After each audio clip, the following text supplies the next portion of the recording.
Zvirimunhau mururimi rwechishona dzichiverengwa naGandagobvu. Muchandiregerera vadikanwi, inguva yangu yekutanga yekuverenga nhau. Nyaya yekutora zvinodhaka kwevechidiki yashungurudza vabereki vakawanda muguta reHarare. Munyaya inopisa tsitsi yakabuda paDestiny TV, vabereki vanotsanangura matambudziko avari kusangana nawo anosanganisira kurohwa, kubigwa uye kuda kubhinywa nevana vavo. Ngatinzwei zvizere. Chechipiri chacho akasvika pakuda kundirepa. Ndobva atoti mama ndakavagarisa vasina chavakuitirai. Ine zvamakaita izvo ndakava kukuregererai. Mwana wokubereka. Ndobva apinda mumba takarwisana, vana vese vakatiza. Pamba pangu pane jurawo. Zvakaitika mujurawo. And I screamed, I cried, but no one comes. Ndakachema asi hapana. Takasvika pakuregerana pasi. Andiregera pasi kudaro. Rimwe ruoko wanga akadzipa papo. Rimwe ari kuvhura sipi. Pakadaro tokukikirizana kudaro. Ndopandakadedzera mwana wangu musikana. Wadzana aipinda nepahwindo. Utere mvura. Zvikanzi takuringira poriji, tatoisa hupfu tikatoo poriji. Ndikati chera maporiji. Ndobva achera maporiji ndikati munoira pamusoro. Ndobva amudira pamusoro. Ndobva akasvetuka akaita kukaruka svo. Ndobva anosvikokwira pashopa bamira. Patanga kuchema ari papo. Mandipesa. Adaro ndikati ndipe mukapu chera hafu. Vachera hafu maporiji. Ndobva ndati iri ndakukusinda ronda rekuti uchandiyeuka kuti ndiri amai. Ende ropa iro ronda iro harisi kuzopera. Ndakamudira apa ndakati achikudira kumeso kana paendo akudira pachesi pekuti uchandirangarira. Zveshuwa pakatsvakana nanhasi akatsvapa. Ini ndobva ndadaipo. Ndikati kuona ndimaya zvinonzi ndoda kuvhura dumbu renyu. Ndoda kuona kuti chibereko chandanga ndakagara chiri kupi. Mutoriro uyu kana takautarisa une satanizimu mukati. Nokuti zvinoitwa nevana ava zvimwe zvacho hazvizivi izvo. Akataura kuti anoda chibereko changu nenini chaakanga akagara kubva ari mudiki. Kuna baba vake aita kuda livha. Ndikabata livha ramudhara zvangu zvaita sei zvaita. Ndomatauriro evana. Ende vanotoda ropa. Ende havazeze ropa. Ropa vanotononge mvura. Hazvinityise kwavari. Saka vachiita zvavanoita. Akandidhonza tikabuda panze, akandidhonza kunosvika kugedhi negumbo ndakazvambarara pasi. Akandova stones ndikadonha bandidhonza negumbo kunosvika kunze kugedhi. Ndasvika kugedhi ndobva akanditi makambobaiwa. Daira iwe Alice, daira achimutaura nesita. Ndikati asati ndambofa. Makambouraiwa. Ndikati handisati. Wangochekwa. Ndikati handisati kanzi manje nhasi ndozuva rako. Tenda Mwari wako kuti zvaita wakutombonzwawo banga. Ndobva akandicheka paandiri kuona. Akandicheka ibanga iri. Rimwe racho riri kugumbuko. Nekudhonza kwanga akaita gumbo. Zviya zvokuti amai vakarara havana kupfeka. Anga akandisumudza gumbo mudenga achiti ari kubaya kudai. Ndakarohwa nemizukuru yaikona zvokutamba. Murodhi mwanangu muna korobhura wei makazara pamhiri Friday. Chii chakanga chaitika? Chakaitika ndechekuti azvara mwana uyu.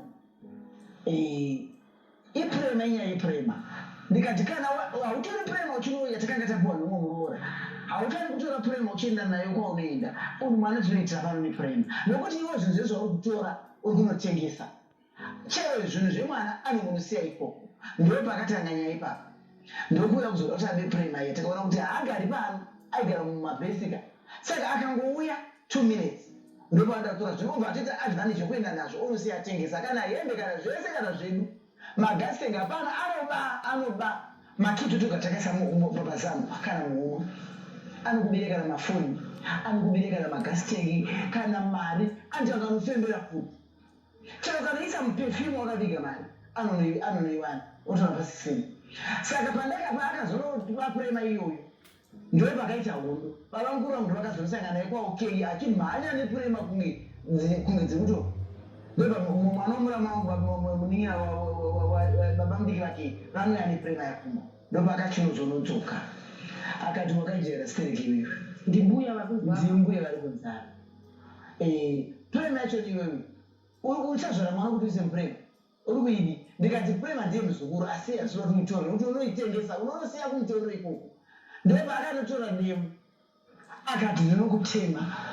kana kundira kundinoitima prema iyoyo ndoyo matangira zvakaita saka akabva amuka hanzvadzi kake kanouya iye akati wewaramba neprema ndopa akanoba power bank akatinda kuenda nandonotengesa ndoba acherwa nekahanzvadzi kacho saka hanzvadzi yachoni vakangosiyana negore ndokubva anosvika mutana ndokubva anodonhedzera mwana pasi kuti zvigonzi hanzvadzi ndo yamurova mwana akakuwara ndokubva anomubata pasi saka zvakaramba vachindisvedza ini kuti nai mwana akukuwadzwa uyu mai ndepandakazomhanya parodhi kunonunura uye kuti amuregedza nemutororo anofa nechidaro ipapo ndobva akatenga kuti hembe zviya yasvika umu vanhu vese vakuseka matora mafotos ekuti mwana uyo aramupfeka ndopandakamubata ndichikuti iwe uri kunyatsira usina kupfeka kudaro ndopandakanoti inini ndanosunga chiti takunoenda kumba indabatwa namwakomana muna korobhora weimomo panozve pagiwa kunzaiwa bhukuchirege kumuruvira pano pachitora namine kumba ndopa akanosunga ipapo mwanangu akandirova zvekundirova zve achitora mavhu achindimira muzukuru arikurova muzukuru ari wandakarera ini Dunhu remanyikaland raita guhu nenyaya dzinoshamisa. Munyaya yakabuda pakaranganda TV, mumwe murume anonzi akazvipfuudza mushure mekunge aremegwa nenyaya yekunge asungwa nemudzimai wake kuti asaita bonde nevamwe vakadzi. Ngatinzwei zvizere munyaya iyi.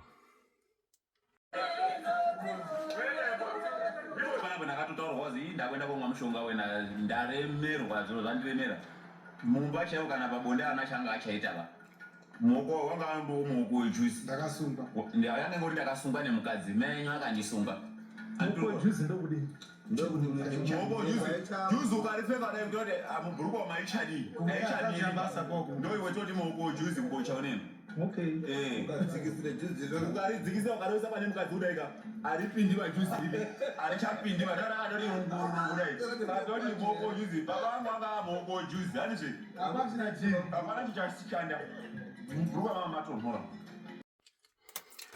Tichiri kumanyikaland kwakare, kunzvimbo yeHonde Valley kwakaita batamukobvu batamutete, vanhu vachiposherana zvimbokoma nenyaya yetsvina yemunhu. Munhau yakabuda pakaranganda TV, mudzimai akaita hurukuro nababa Taps anotitsanangurira nyaya iyi zvizere. Vanhu vamakaenda kuzoti kune hasi zoti kune nyaya yedhodhi asvika vekuya zvikanzi ndakudaidzira ndakuona muchikumura bhurugwa panofara nazvoba pamurumirira mukadzi wangu uye akati nyacho hapanga ndurumboziwa zvikanzi handei vwadzika wese bvawasvika zvikanzi wedhodhi waitira papi uye akati apa ndina kuzoitira apa ndondaona wadini wapfuura nazodzika nechepadzasi pacho vadzika vese kudhodhi uya vasvika padhodhi paya vaona chini dhodhi kanzi naye uyu baba yanafungira mukadzi kuti ari hura kanzi dhodhi nderangu rewiti aiwa ini dhodhi yangu remabhafu akati nderangu chikanzi nababa panext ini rangu chairoka kana kunombora ndichiya ndokuti proof yakuti nderachini nderangu ababa akati kuya dhodhi kutanga arina ndii dhodhi anipenjiba inini saka todini oye wadzoka kumba wakirikitsana nemukadzi stapoza madziro komiti kumhanya kubata nyendei ngedhodhi remasikati dhodhi remasikati katara kudinira dhodhi paya zvibhakera kurovana uri 2 isodzi vakapinda aiwa wakadzita jamuka takuramba roverwa mu vakadzi tiripo isinotokurowa wanga kurowana ndianani murume nemukadzi wekuwiti yedhodhi rewiti tari isusu totokurowa nekuti iwo muno uri mukadzi zvausina proof ba proof yacho waiona iripi because dhodhi kamimi nguya mutaura nyaya yedhodhi mukadzi uyu angatoro kunetwork uku ndini witness yake saka iwewe kana kufungira mukadzi wako munhu anogona ndozvaangaita here hanzi akana pano apaiti devil satan dhodhi rarewiti nderangu sabhuku yake nomutonge nyaya sabhuku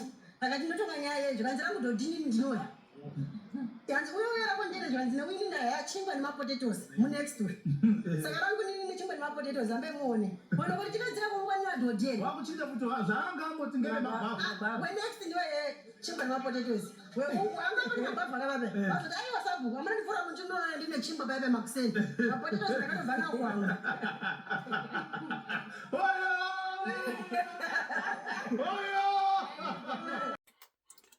muvhangeri ane mukurumbira uye achipinda chechi yesavadha Evangelist Marufu vanokurudzira vakadzi vakawanikwa kusaenda kubasa.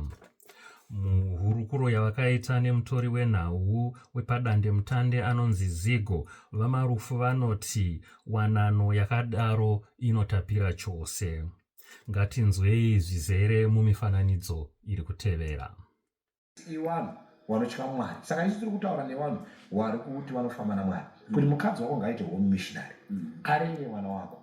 Akazvara vana mupe musha wokuchengeta. Basa rekuita pamba rakawanda. Kana rawandise mupe varandakadzi.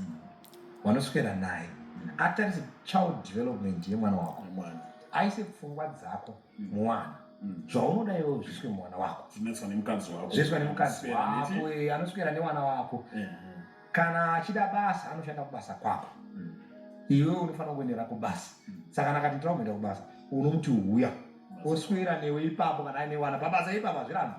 Asi aine wana achiona wana ochimuti achienda kumba ndishauri okuti uda kubikirwe inasi. Okubikira uchidya. Mamarriages aya anotapira.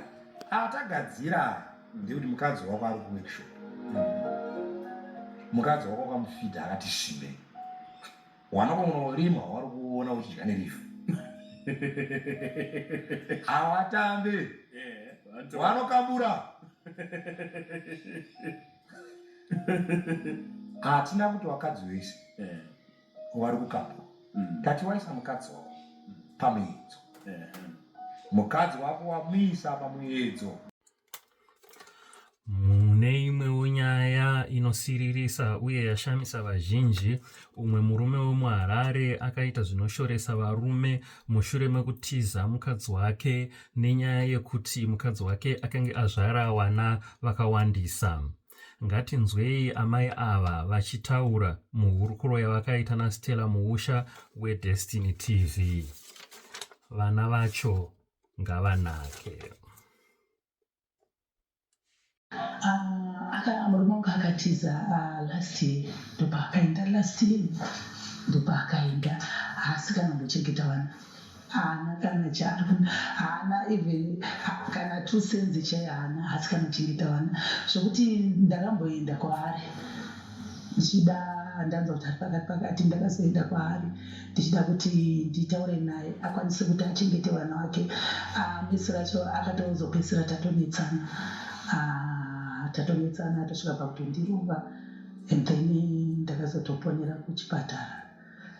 Paitika noise yakadaro saka kubva ipapo ndakava ndatongosiyawo zvakadaro because paakandirowa ipapo condition yacho yakaitika handinocha zvinonyatsoita musha because paakandirowa ndakava ndatanga kubhledha nemukanwa saka ndakatozoona kuti ndinobva ndichisiya vana saka nini ndakabva ndatongomusiyawo akadaro. Iyo zvinhu zviri kukondenya kuchengetana nevana vangu but things are very tight. Zvinhu zvakandiomera kungorarama nenyasha. Kutiza kwangurume wenyu kutiza kuti vana vawandisa here handisi kukwanisa kuvachengeta here akatizei? Akatiza because of kuchengeta vana. Akatiza kuchengeta vana nekuti zvimwe zvino ndakapedza kutaura naye chimuti handina chakati nevana zvinhu zvakaoma chichichi haana kana rubatsiro rwarikundibatsira nawo haana. Mutungamiri wechimwe chikamu chebato rinopikisa reCCC icho chinofungirwa kuti chinotsigira vachamisa vabuda pachena kuti vari kushandidzana navachamisa. Muhurukuro yavakaita naBlessing Mhlanga weHSTV vatimba vanoti shanduko iri kuuya uye ichauya. Vachishandisa mutauro wevechidiki wechizvino zvino vati ivo shiri inozongofa. Vaenderera mberi vachiti mutorongo mavaiva vari vaigara muD class rinova divi rinogara vasungwa vanotyisa uye vakapara mhosva dzakakura. Vati ivo dai hurumende yagadzira inonzi P class inogara vasungwa vezvematongerwo enyika mapolitical prisoners. Ngatiwonei nyaya izere pamifananidzo inotevera. With me, Senator Timber, what is your sense for the future of this country? You see, if I'm to say something in short, they say Shirino Zungotitasa. Okay? You know, fun. Change will come and is coming. As I sit here, Jana Blessed, I can tell you that in my view and in my mind, I am not a beneficiary of the change that I'm fighting for. I am not a beneficiary of the change that I'm fighting for. The beneficiaries of the change that I'm fighting for are probably my blessed. I believe that leaders will always emerge. Okay, leaders will come and leaders will go because they are a product of the people. I believe at this juncture, whilst we have experienced, call it some disturbance, state-sponsored disturbance, okay? We are gonna get around it, and there will be a vehicle that will take us to the next stage. I can't provide further details regarding that. But you have confidence? Yes, I do. I also have confidence in the leaders that I work with, in particular Advocate Nelson Chamisa. I have confidence in him. You work with Advocate Nelson Chamisa? Yes, I do. What is the nature of the work that you do today?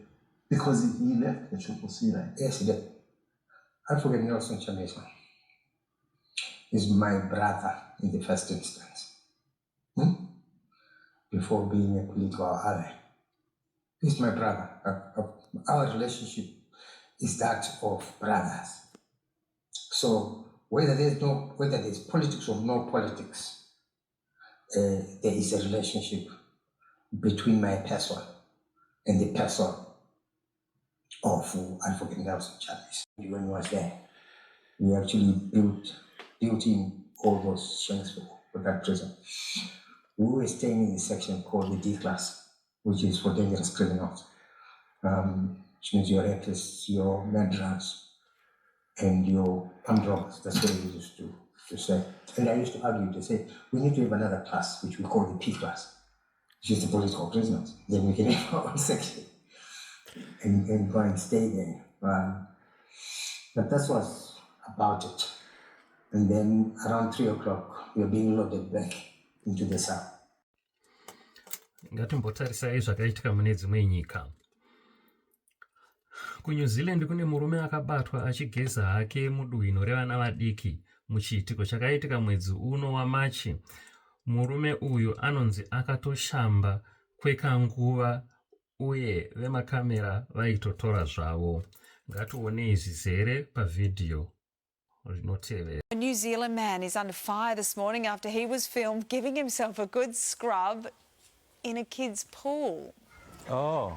He even had a soap bar at the ready. In the pool? Oh. Oh, gosh, I don't know if we should show much. Hold on. Stop. Concerned onlookers watched on, telling their kids to naturally get out of the pool. Others rushed into his defence online, saying that if kids wee in it, well, it's really not that bad that he's cleaning himself in it. I would beg to differ with that line of argument.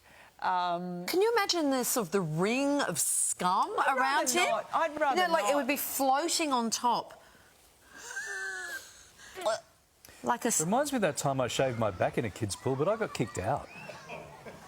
And then they had to drain the pool, and they all got stuck. That's disgusting. Where is that? Where is that? New Zealand. I'm never going to New Zealand again. I almost said Queensland. Sorry, Queensland. It was New Zealand. I'm sorry, I'm a bit shaken by that mission. We see a lot in the newsroom, but I wasn't expecting that. That's horrendous. I didn't see the full version. I only saw the first bit, but when he did the second bit, that was a lot to handle at 10:16 on a Friday. I need a drink.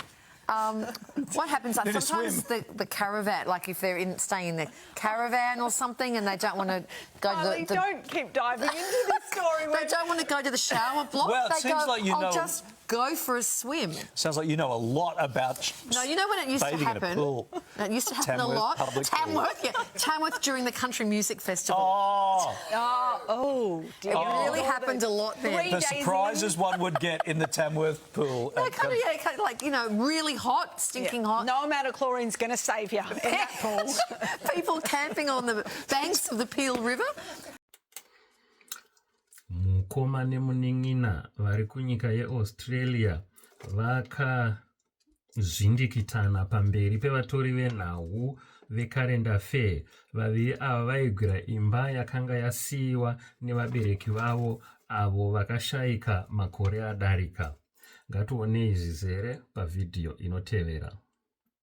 This isn't the same guy that I grew up with.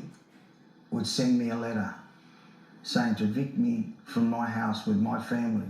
Richard Scaff's name is on the title deed for the house, but George claims their parents bought it for him. They bought a house for Richard and they paid it off for him. Then they bought a house for me and they paid it off for me. Supreme Court judge will now determine exactly who the house belongs to.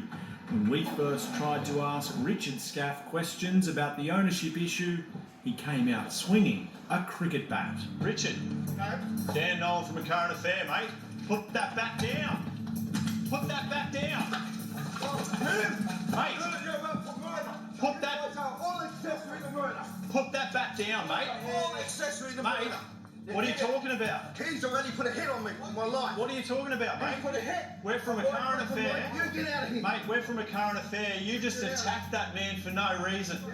You came at us with a cricket bat. There was never any murder that we could determine, but there was about to be several assault charges. Why are you thinking it's my house? You're not. Why are you thinking it's not your house? Listen, it's not your house. It is my house. It never has been, Josh. I paid you for the house. You have never paid me for the house. I paid you. You want this one?